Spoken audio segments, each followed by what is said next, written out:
Hey guys, how we doing?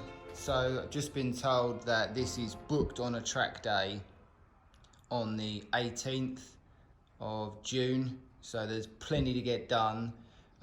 If you remember, we had, from the dyno, we had a wheel wobble on this wheel. The amount it was out, which was 0.45 of a millimetre on the hub. That seems to have done the job. Clearance is all still good. That's back together. I've just started putting in the buttons for the dash. You can see two this side, two on the opposite side. Obviously the dash is upside down.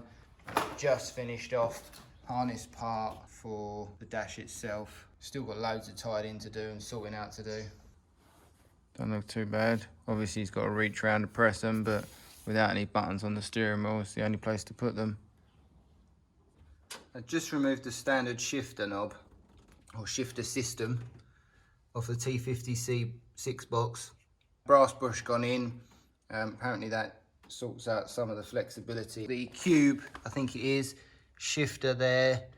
I've placed the O-ring gasket because it's shaped. I've placed it in. I'm going to leave it overnight to get some memory in it, and hopefully it will stay in there when I place it down. This is their shifter kit, and this is what comes with all their shifters for their T56 box. And that's a really nice pin on the end there for a stock gear knob. They don't sell any stock gear knobs, or stock fitting for the gear knob. They don't sell any of them. They sell threaded gear knobs, M12 by 1.75 or 1.25. Great. So how'd you get this on there? Ring them up, ask them. They want us to put it in a hand vise, grind it back, and then tap it. You sell a gear knob for a lever arm that doesn't fit. Genius. So I think the plan is grind this shaft out. I'll get a bolt, cut the head off, slot it inside, same as that's done, and then re-weld it. So it's got a thread on it. Don't know why they couldn't do that from factory.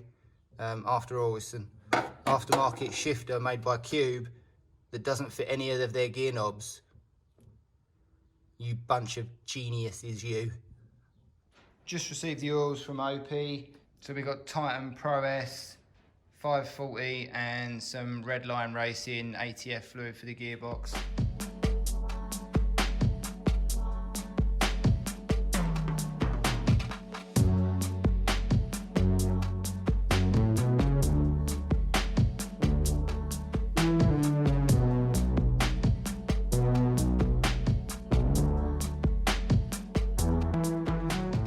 Alright, so this is the settings at the back.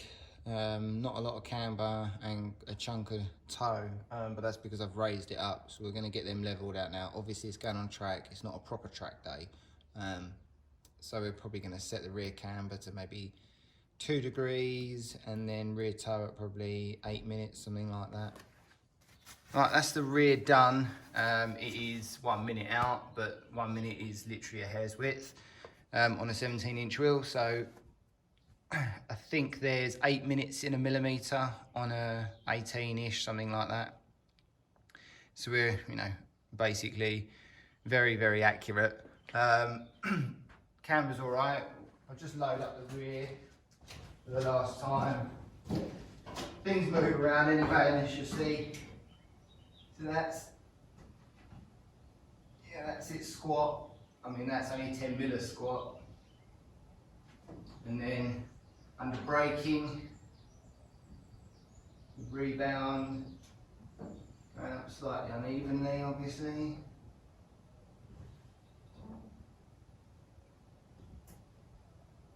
But not too bad.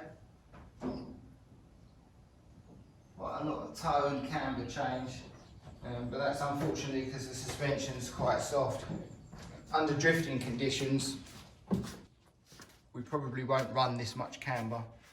It'll probably be 1.25 degrees, because although it might be squatting, or when it does squat, it's probably going to be up at like 2 and a bit, so it'll probably even be less than that. It'll probably be close to like 0.5 degree on the rear of camber when it's drifting, but we'll have to test. It's all trial and error. People always going about, what's exact, oh, what's the best settings? Well, what's the best settings for your suspension, your tyres, the way you've set up your car, the way you drive.